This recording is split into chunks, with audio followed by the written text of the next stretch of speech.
after this conversation, but just before the program, I spoke with Randall Robinson. He's the founder and past president of Trans-Africa. He's currently a visiting law professor at Pennsylvania State University, though he goes home to St. Kitts tomorrow, where he lives.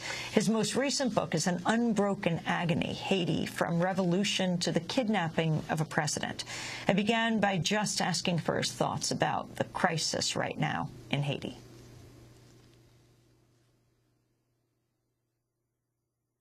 It's important in trying to find ways to help, to be generous and to give generously. I'd like to commend President Obama for his strong and fast response of a commitment of $100 million. Operations are already underway.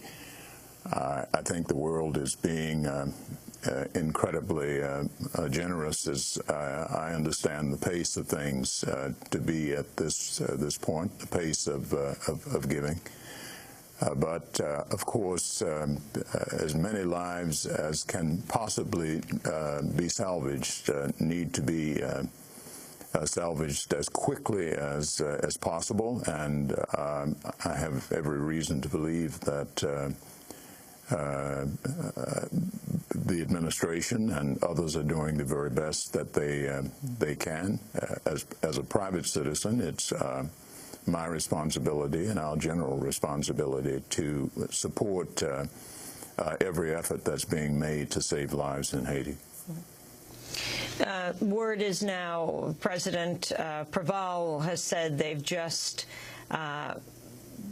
buried 7,000 bodies in a mass grave.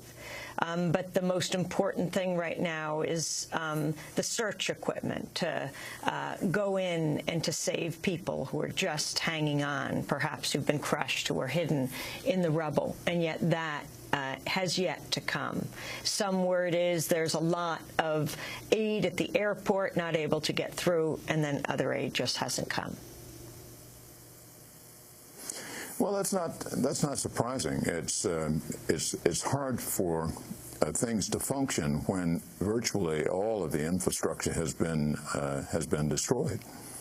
The Haitian government is unable to function, I would imagine, because it's under the same burden that all Haitians are under. The president's home has been destroyed. It's hard to get from point A to point B. Because the roads are blocked, petrol is not available, heavy equipment is not yet available. But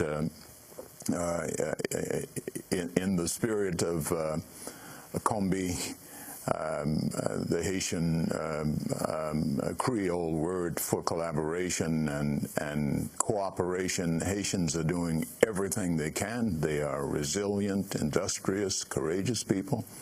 They're doing everything they can to save the lives of their fellows, and they're doing it thus far with very little, because it's taking a while for that kind of assistance to materialize.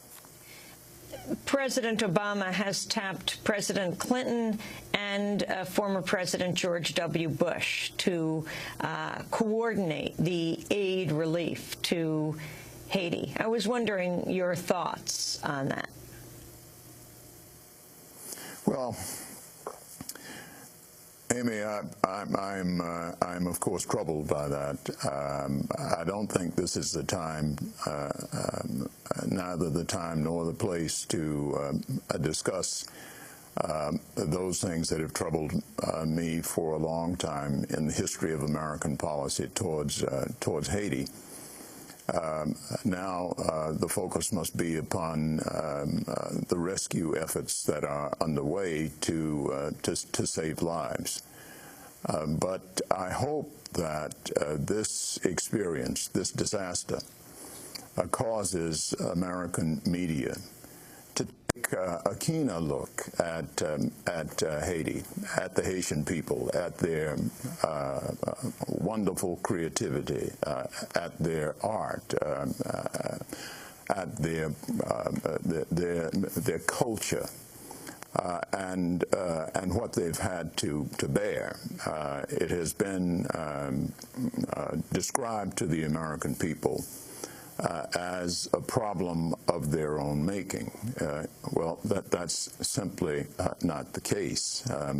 Haiti has been, of course, put upon by outside powers for its whole post-slavery history, from 1804 up until the present.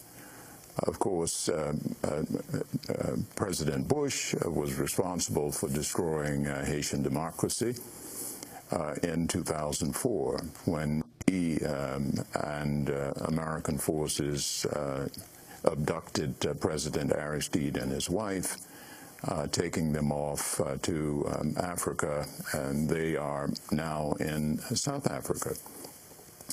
President Clinton has largely sponsored a program of economic development that supports the idea of sweatshops. Haitians in Haiti today make 38 cents an hour. They don't make a high enough wage to pay for their lunch and transportation to and from work. But this is the kind of economic program that President Clinton has supported. I think that is sad that these two should be joined in this kind of effort. Sends, I think, the wrong kind of signal. But that is not what we should focus on now. We should focus on saving lives. But in the last analysis, I hope that American media will not just continue the refrain of Haiti being the poorest country in the Western Hemisphere, but will come to ask the question, why? What distinguishes Haiti from the rest of the Caribbean? Why are the other countries like the country in which I live, St. Kitts, middle income and successful countries, and Haiti is mired in economic despair? What happened, and who's had a hand in it? If Haiti has been under a series of serial dictatorship, who armed the dictators?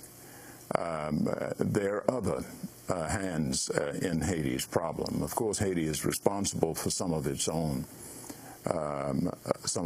failures, but probably not principally responsible. We need to know that. We need to be told the whole story of these wonderful, resilient, courageous, and industrious people. And we have not been told that. I would hope that this would be an opportunity for doing so. In talking about President Bush, while most people may not know the role the U.S. played in the ouster of President Aristide, February 29, 2004, probably what would come to mind when there's any discussion of relief efforts is Katrina. Yes, the problem of what happened in February 2004 continues.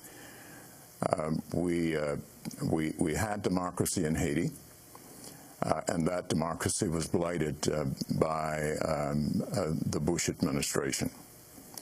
And now President Aristide's party is prohibited from participating in the electoral process. His party is the largest party in Haiti.